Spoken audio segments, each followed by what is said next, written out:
오늘 제가 말씀드릴 사건은 사회를 떠들썩하게 했던 마지막 유괴 사건이라고 봐도 무방할 사건이 이제 97년 8월 30일 날 발생한 사건이고 전현주 아동 유괴 사건이고 이 당시 전현주가 8개월 임신 8개월에 사실 거의 뭐 만삭의 임산부였기 때문에 그것도 사실 좀 놀라웠던 것 중에 하나예요. 맞아. 초등학교 여학생을 유괴한 20대 여자가 몸값으로 2천만 원을 요구하고 있습니다. 서울 서초구 잠원동의 한 영어학원. 수업을 마치고 나오던 초등학교 2학년 박대양이 20대 여자에게 유괴됐습니다.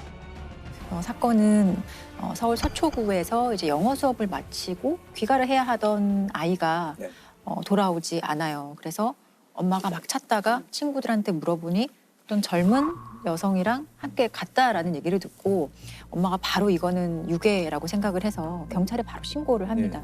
경찰에 신고를 하고 나서 이제 경찰들이 집에 찾아와서 그 뭐 전화기나 이런 데에 다 그 위치 추적할 수 있는 그런 장치들도 달고 일단은 이 유괴범의 전화가 오기를 기다리거든요. 그러니까 실종 3시간 만에 이제 첫 번째 전화가 옵니다. 여보세요? 잘 있어요.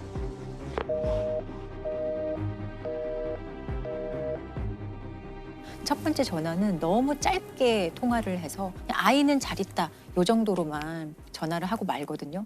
그래서 통화 시간이 너무 짧아서 어디서 전화가 오는지 그 위치 추적을 그 경찰이 전혀 하지 못해요.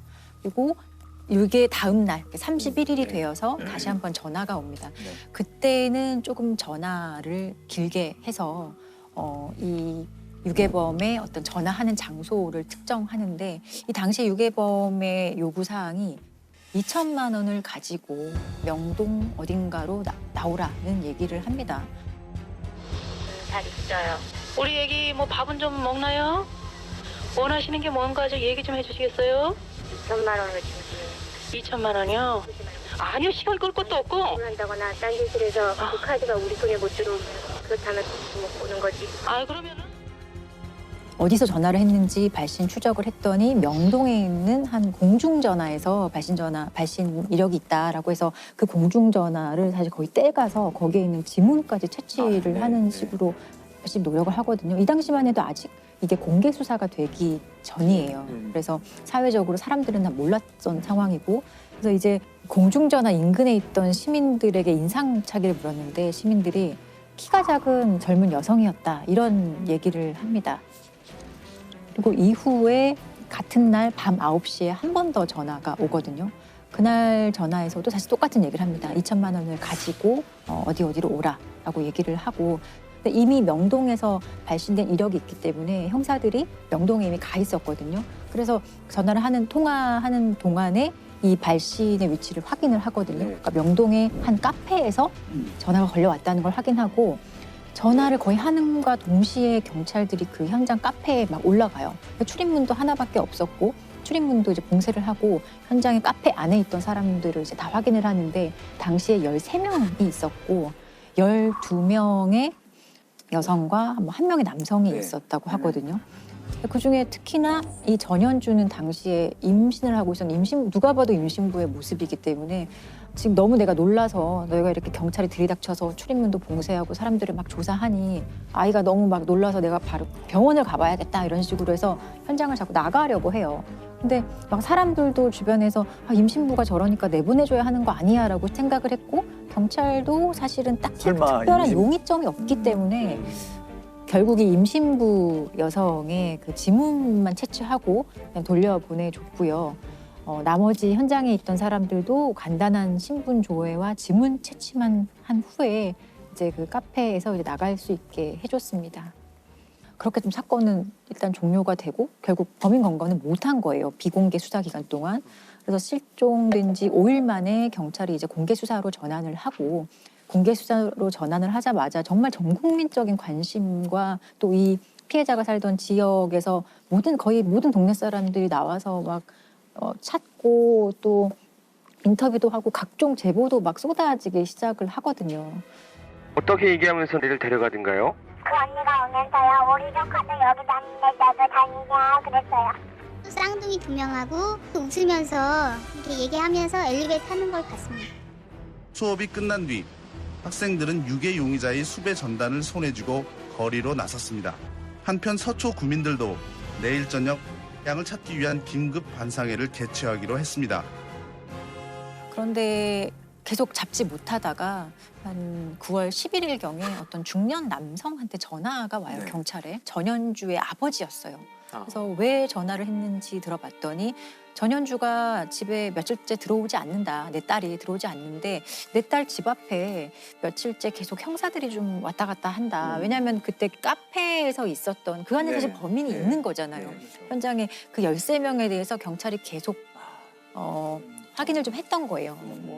그래서 경찰이 이 협박했던 그 목소리가 있잖아요. 2천만 원을 달라라는 그 목소리를 들려주니 네 아버지가 내 딸이 맞다라고 했고, 그리고 지문을 그 공중전화에서 채취한 지문과 전현주의 지문을 확인해 보니 일치하는 것도 이제 경찰이 확인을 했어요.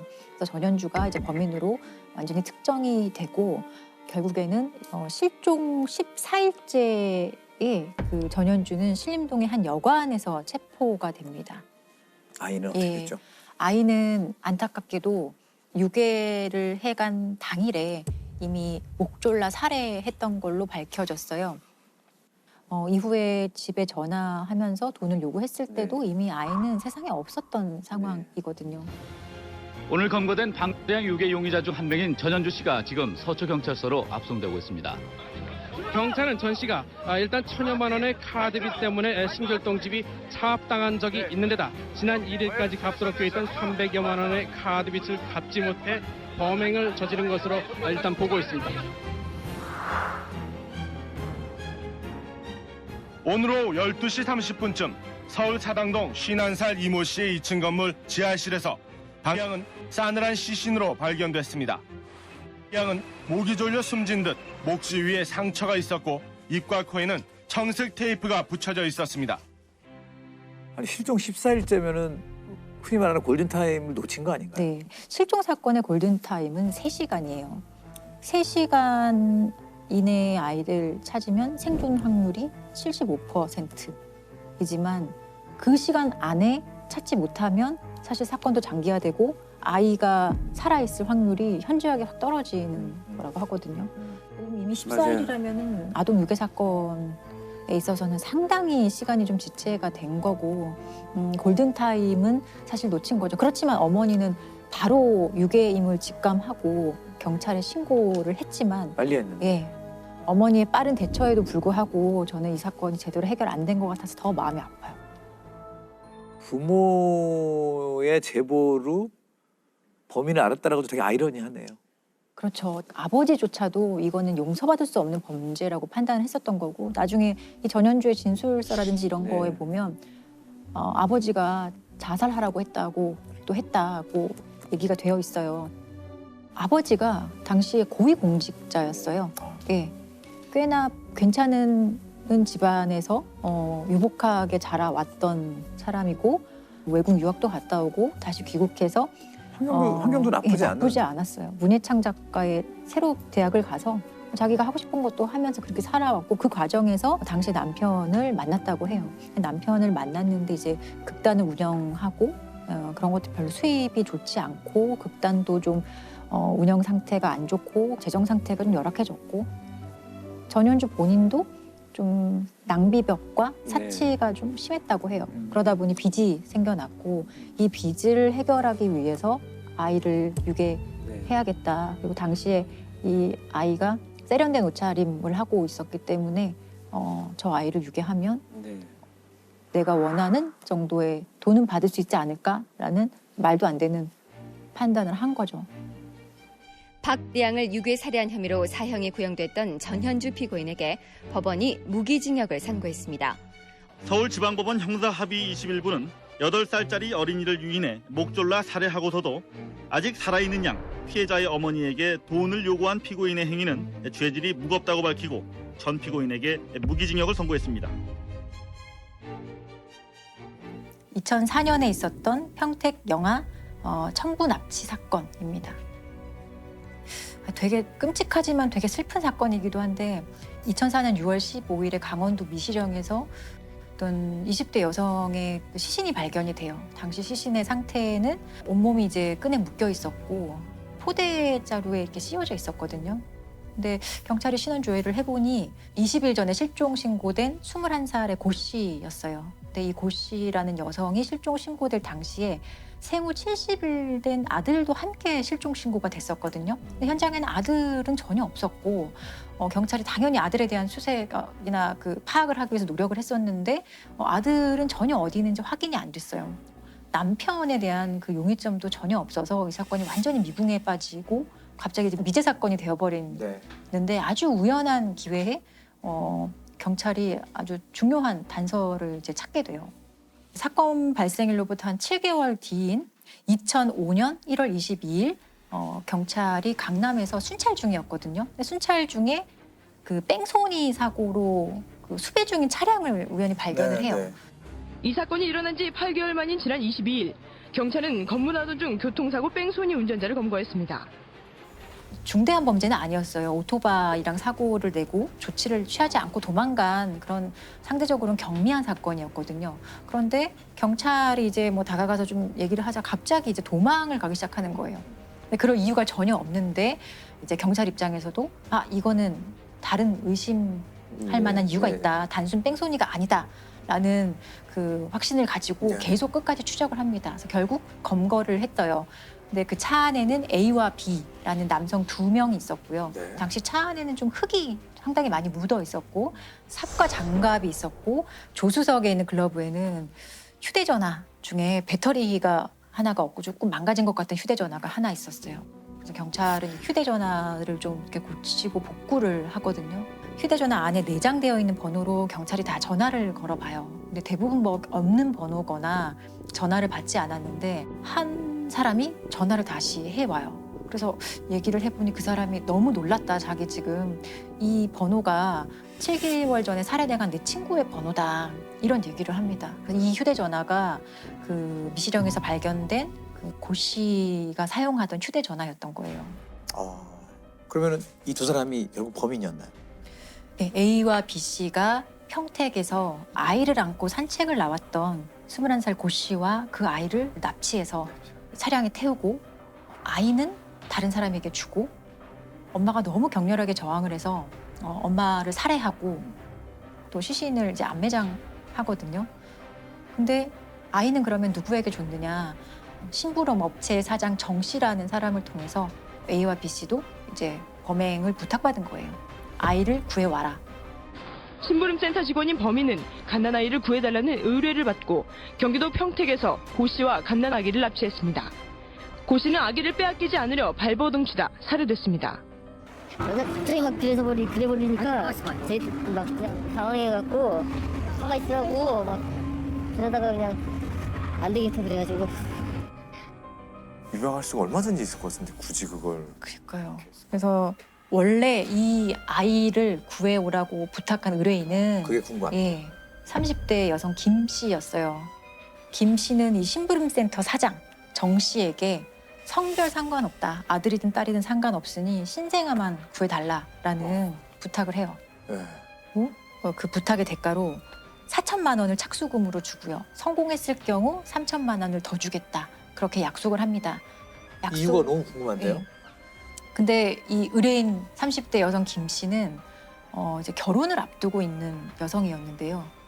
너무 황당하게도 결혼을 앞둔 예비 신부기도 했지만 이미 남편과 두 아이가 있는 엄마이기도 했어요. 한 가정의 또 유부녀이기도 했어요. 그런 상황에서 김 씨가 남편과 불화가 생기기 시작을 해서 나이트클럽 같은 데를 막 다니면서 어떤 한 5살 어린 남성을 만났다고 해요. 근데 그 남성이 잘생겼고 좀 부유했고 해서 김 씨 입장에서는 절대 놓치고 싶지 않은 사람이었던 거예요. 그리고 이 사람과 교제를 하지만 이 남성은 선뜻 이 김 씨와 결혼하겠다는 얘기는 하지 않아요. 그래서 생각한 게 임신했다고 얘기하면 결혼해주겠지라는 생각을 하고 내가 사실 이제 임신했다라는 거짓말을 해요. 그래서 결혼이 성사가 돼요. 근데 김 씨는 이미 가정이 있는 사람이잖아요. 그렇기 때문에 이 결혼식 자체를 하객이나 친지 이런 것들을 많이 부르지 않고 조촐한 결혼식을 했어야 되는데 그 명분으로 우리 친정 부모나 가족들이 많이 해외 외국에 살고 있다. 그래서 그렇게 결혼식을 올립니다. 그리고 김 씨 쪽 사람으로 왔던 하객들은 전부 다 그 하객 대행 아르바이트를 통해서 온 하객 알바생들이었고요. 그 하객 알바생 중 한 명이 이 심부름센터 사장 정 씨였던 거예요. 이들이 여기서 처음 만나게 돼요. 그런데 문제는 이제 아기죠. 임신을 했다고 했으니 아이가 있어야 되는데 임신을 하지 않았거든요. 근데 이미 김 씨는 되게 결혼을 할 때부터 머릿속으로 되게 큰 그림을 그리고 있었어요. 아이는 친정이 있는 뭐 미국에서 원정 출산하겠다고 얘기하고 그리고 어디서 아이를 구하면 되겠지라는 말도 안 되는 생각을 하거든요. 그래서 실제로 결혼식을 올린 후에 이 김 씨는 아이를 낳으러 미국에 가겠다라고 얘기를 하고 새로 결혼한 남성 부모 쪽으로부터 출산 비용 이런 명목으로 4천만 원까지 받아요. 근데 결국에 이 4천만 원은 아이를 납치해달라는 의뢰의 그 착수금으로 이제 사용이 됩니다. 근데 이 신생아를 구하는 게 정말 쉬운 일이 아니잖아요. 네네. 그래서 실제로 이 심부름센터 사장 정 씨가 고육원도 돌아다녀보고 근데 저 이 부분이 되게 끔찍한데 병원 신생아실도 막 아이를 납치하려고 막 왔다 갔다 했다는 거예요. 아이를 훔치려고? 네. 들어갈 수가 있나요? 왜 그러니까 좀 경비가 삼엄하니까 다 실패를 했던 거예요. 근데 이런 시도를 했다는 것 자체가 저 너무 무서웠거든요. 아무튼 이런 저런 시도를 했음에도 불구하고 그 부탁받은 아이는 못 구했던 거예요. 그리고 4천만 원을 돌려줄까라고 생각했더니 이미 정 씨라는 사람도 도박, 사업, 부채가 너무 많아서 돌려줄 수 없는 상황이었어요. 그래서 이 정 씨가 A와 B를 포섭을 해서 납치 지시를 합니다. 아이를 구해오라는 납치 지시를 하고 A와 B에게 그 납치의 대가로 고작 1,500만 원을 줘요. 그러니까 1,500만 원에 이 A와 B는 아이를 납치하고 그 아이의 엄마까지 살해하는 진짜 반인륜적이고 폐륜적인 범죄를 저지르게 된 거죠. 자, 궁금한 거는 그 아기의 생사 여부가 아이는 무사히 잘 크고 있었다고 해요. 김 씨 여성과 새로 결혼한 그 남성 사이의 아이로 둔갑이 되어서 아이는 무사히 친아빠의 품으로 돌아갔다고는 하지만 너무 끔찍하고 되게 너무 슬퍼서. 예. 동건왕과 결혼을 하기 위해 임신을 했다고 속인 김 씨는 아기가 필요했습니다. 그래요? 맞아요? 난 이렇게 될 줄 몰랐어요. 못 키우는 아기를 낳아서 키울 수가 없는 그런 아이를 원했던 건데 이런 거를 원했던 건 아니에요. 사실 한 번에 세 가정을 지금 무너뜨린 그럼요. 거잖아요. 예, 그 죽은 엄마도 너무 안 됐고 또 이 김 씨에게 속은 다른 가족들도 그렇죠. 양쪽 다. 김 씨 남편도 황당할 것 같아요. 김 씨 친자식들 있지 않습니까? 남편과 친자식은 갑자기 엄마가 살인 교사범이 그리고 속아서 결혼한 이 남성은 얼마나 황당하겠어요. 이거는 한 사람을 살해한 거 이상의 처벌이 네. 있어야 될 것 같다는 생각이 들거든요. 근데 결국에 이제 살인을 직접 하고 아이 납치하고 이런 정범들인 A와 B 씨는 무기징역이 선고가 됐거든요. 근데 정작 이 사건의 모든 원흉이라고 할 수 있는 이 김 씨 여성과 심부름센터 사장 정 씨는 5년밖에 선고를 못 받았어요. 왜냐? 살인에 대해서는 앞에 사건과 너무 다르대. 예, 살인에 대해서는 죽이라는 계획은 난 하지 않았으니까 정범들은 사실 교사한 것 이상으로 범행을 실행했기 때문에 원칙적으로는 그 이상의 범죄에 대해서는 책임을 안 져요. 다만 그 이상의 범죄에 대해서도 예견 가능성이 있었거나 조금의 과실이 있었다면은 처벌을 받는데 이건 완전히 다른 사람에 대한 살인이기 때문에 징역 5년만 선고를 받았습니다. 그래서 판사가 선고를 하면서 외양만의 행복을 쫓는 가치관이 전도된 여자와 돈이면 무엇이든지 한다는 인간성이 마비된 남자의 비극적 만남이 아기를 출산한 기쁨으로 가득한 한 평범하고 행복한 가정의 어머니와 아이를 영원히 갈라놓는 폐륜적 납치와 살인을 불러왔다라고 좀 이 부분을 밝힙니다. 강하게 밝힙니다. 피고들이 다 보면 결국 돈이에요. 이 김 씨도 결국은 돈 때문에 그 집에 시집 가고 싶었던 거고, 그리고 이 심부름센터의 이 두 사람도 돈이고 다 돈이네요. 돈만 주면 어떤 뭐 강력 범죄, 뭐 아주 반사회적인 범죄도 선뜻한다라는 그런 생각이 좀 만연하기 전에 이런 식의 범죄가 잘 일어나지 않게끔 그런 좀 법률적인 정비도 있어야 되겠고 우리의 어떤 의식 구조도 좀 변화할 필요가 있을 것 같습니다.